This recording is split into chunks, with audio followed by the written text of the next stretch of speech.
Halo, jumpa lagi dengan channel YouTube saya, Dr. Juliarti Aka.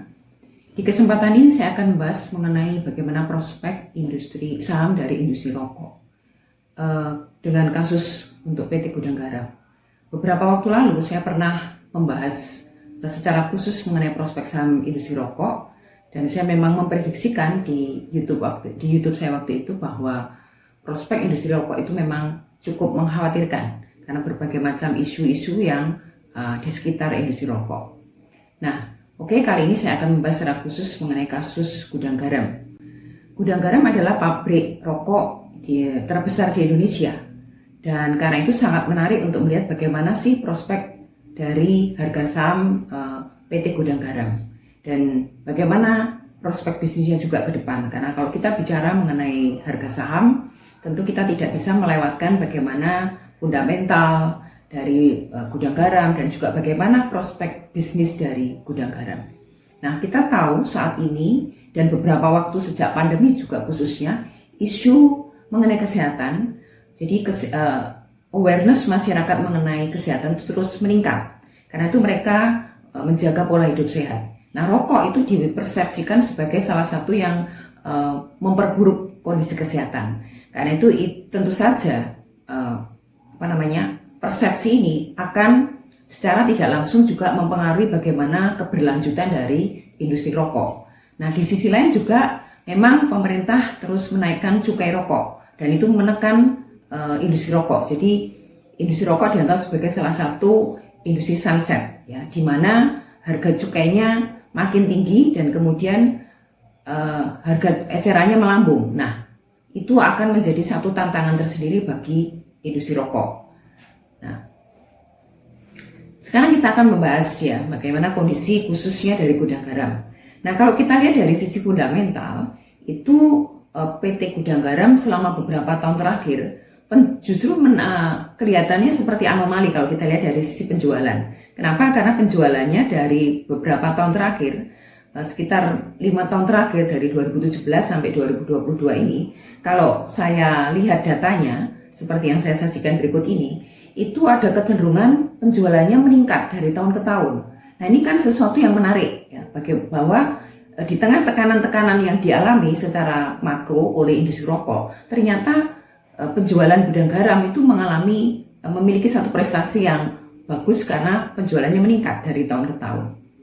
Nah, dan kemudian kalau kita bedah lebih lanjut, ternyata bahwa pasar domestik itu yang memang mendominasi penjualan dari Gudang Garam. Jadi 90% itu memang omsetnya itu berasal dari domestik dan sisanya 10% itu adalah dari ekspor. Nah, tentu saja secara domestik memang secara domestik, penjualan domestik itu memang Gudang Garam memang bagus gitu ya. Nah, tetapi kalau kita menengok bagaimana kuatnya pertumbuhan penjualan ini ternyata tidak diikuti oleh prestasi atau performance saham yang setara ya. Karena kalau kita lihat justru pada beberapa periode terakhir gitu ya, harga sahamnya cenderung makin turun terus menerus. Jadi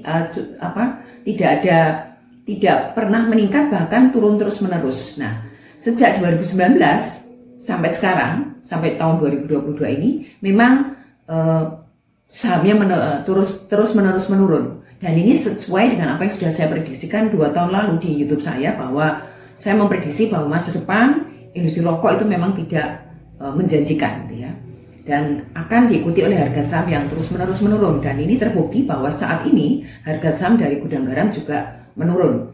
Nah, nilai tertingginya itu ada di angka Rp90.000 per lembar pada 8 Maret 2019. Nah, saat video ini dibuat, itu harganya tinggal Rp31.525 per lembar saham.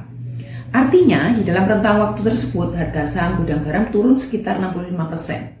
Jadi, jika Anda memiliki uang atau menginvestasikan ke Gudang Garam misalnya 100 juta, kini uang Anda tinggal Rp35 juta. Nah, fenomena inilah yang kemudian saya sering mengkritik tentang konsep menabung saham. Seolah saham itu adalah satu instrumen dengan pendapatan tetap. Nah, Anda tidak bisa membeli saham kemudian menutup mata terhadap bagaimana kondisi fundamental dan prospek bisnisnya. pernah saya lihat IG dari salah seorang ahli atau analis yang menyarankan untuk menabung di saham yang pasti naik, gitu ya. Jadi dalam tanda kutip saham pasti naik, yaitu saham yang dengan kriteria di sektor konsumsi non cyclical dan saham itu berada di LQ45. Nah, tetapi apa yang terjadi pada Gudang Garam dan Unilever itu menunjukkan bahwa tidak ada yang menjamin. Jadi meskipun saham itu masuk di LQ45, saham itu bisa tumbang. Buktinya kita melihat sekarang bagaimana kasus atau bagaimana kondisinya Unilever dan juga bagaimana yang terjadi pada Gudang Garam. Saham itu adalah cerminan dari sebuah bisnis. Jadi tidak pernah ada kepastian bahwa sebuah raksasa itu tidak bisa tumbang. Nah, apa yang terjadi di Gudang Garam dan juga di Unilever membuktikan hal tersebut.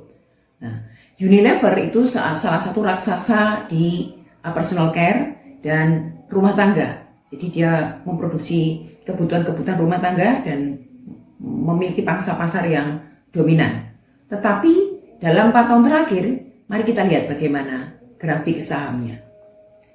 Dari harga 11 ribuan, kemudian melorot menjadi harga sekarang itu 4 ribuan per lembar saham, bahkan pernah menyentuh di angka 3.000 rupiah per lembar saham. Nah, untuk saham Unilever, saya pun juga sudah pernah membahas di video saya, silakan untuk shorts ya. Nah, pertanyaannya sekarang adalah, mengapa para raksasa ini bisa tumbang? Mari kita lihat lebih lanjut dan saya akan membahas khusus dengan kasus Gudang Garam. Apakah memang investor itu tidak melihat laju penjualan dari Gudang Garam yang konsisten naik? Ataukah seperti kata beberapa analis bahwa ini Gudang Garam turun ini gara-gara sahamnya digoreng? Nah, alibi saham digoreng itu menurut saya adalah jalan pintas ketika mereka tidak memiliki cukup data finansial dan juga tidak membedah dengan baik bagaimana prospek bisnis dari Gudang Garam, sehingga kemudian mensimplifikasinya dengan mengatakan saham itu digoreng. Nah, pertanyaannya adalah sebenarnya bandar mana sih yang mampu untuk menggoyang saham dengan kapitalisasi ratusan triliun rupiah selama bertahun-tahun? Nah, jadi mengapa saham Gudang Garam turun? Kalau kita lihat lebih lanjut di fundamentalnya itu menunjukkan bahwa ini yang terjadi bahwa gross profit dari Gudang Garam itu ternyata tidak inline dengan peningkatan penjualan. Nah, biasanya itu kalau penjualan meningkat itu kan diikuti dengan profit yang meningkat, gross profitnya juga meningkat. Tetapi pada kasus Gudang Garam itu ternyata gross profitnya justru turun dari waktu ke waktu. Nah, ini yang menarik. Mengapa gross profit itu menjadi turun? Apakah penurunan itu disebabkan karena biaya produksi yang meningkat atau harga pokok penjualannya, sehingga kemudian harga pokok penjualan meningkat lalu kemudian mengurangi gross profit? Ternyata tidak. Jadi penurunan itu lebih karena tertekannya harga jual produk. Justru di dalam kondisi seperti ini investor melihat adanya satu bahaya. Jadi dalam hal ini ruang gerak dari Gudang Garam itu semakin terbatas. Ketika dia harus pilihan untuk meningkatkan harga itu menjadi tidak strategis karena membuat Gudang Garam akan ditinggalkan oleh pembelinya, karena kemampuan pembeli juga terbatas. Pembeli akan beralih kepada merek yang lain dan itu akan merugikan Gudang Garam. Nah, jadi pilihan-pilihan bagi Gudang Garam sangat terbatas dan itu menjadi perhatian dari investor, dan investor melihat bahwa ini sebagai sebuah tanda bahaya mengenai bagaimana keberlanjutan dari industri rokok. Nah, oleh karena itu kenapa harga saham dari Gudang Garam itu cenderung turun meskipun secara performance penjualan itu baik atau meningkat. Nah, jadi setidaknya ada 2 ancaman. Yang pertama adalah gross profit menurun, itu artinya return on equity-nya juga akan terus menurun. Dan yang kedua, pembeli akan pindah ke merek yang lain dan itu sama saja akan memperkuat posisi kompetitor dan melemahkan posisi Gudang Garam. Nah, oleh karena itu jadi kita tidak heran kenapa, inilah sebuah jawaban kenapa saham Gudang Garam itu terus menurun di tengah-tengah penjualannya yang meningkat. Jadi karena investor melihat bahwa prospek bisnis jangka panjang dari industri rokok itu cukup sulit. Jadi bagaimana kira-kira prospek saham Gudang Garam ke depan?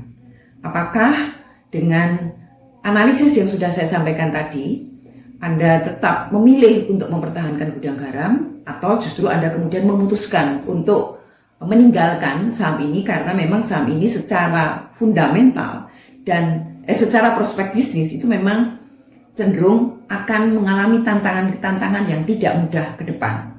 Apalagi dua hal tadi, isu kesehatan, kemudian juga ini cukai rokok yang terus dinaikkan. Itu menjadi kesulitan tersendiri bagi gudang garam. Oke, semoga analisis ini akan membantu Anda untuk mengambil keputusan dengan tepat dan kemudian Anda melihat dengan jeli, dengan jernih bagaimana kondisi atau prospek bisnis perusahaan itu ke depan, bagaimana kondisi fundamental. Jangan hanya mengikuti apa yang kemudian disampaikan di permukaan bahwa saham-saham yang sedang mengalami penurunan itu hanya sebuah situasi hanya situasional karena saham digoreng. Anda harus melihat kembali bagaimana prospek bisnis secara makro dan bagaimana kondisi fundamental. Oke, terima kasih sudah menyimak. Sampai jumpa di video-video berikutnya.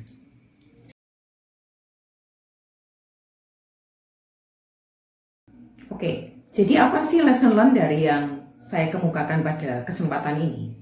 Bahwa fundamental, bahwa ketika kita membaca analisis atau melakukan analisis fundamental, itu kita harus bisa menarik benang merah antara apa yang kita temukan, data yang kita temukan, kemudian bagaimana penyebabnya, apa sebenarnya menjadi masalah, apakah ada masalah di manajemen, apakah ada masalah di prospek bisnis. Maka kita harus mengurutkan data apalagi yang bisa kita peroleh, sehingga analisis fundamental kita menjadi lebih tajam, menjadi berbunyi, dan bisa kita gunakan untuk menemukan sebenarnya di dalam fenomena yang terjadi ini apa yang menjadi penyebabnya. Seperti kasus gudang garam misalnya, ketika penjualannya meningkat, lalu kemudian harga sahamnya ternyata tidak inline, itu satu gap kan. Nah, kita bisa menarik itu, kita bisa mencari jawaban itu dengan melakukan analisis fundamental yang mencari data-data apa yang kira-kira fit untuk menjawab fenomena tersebut.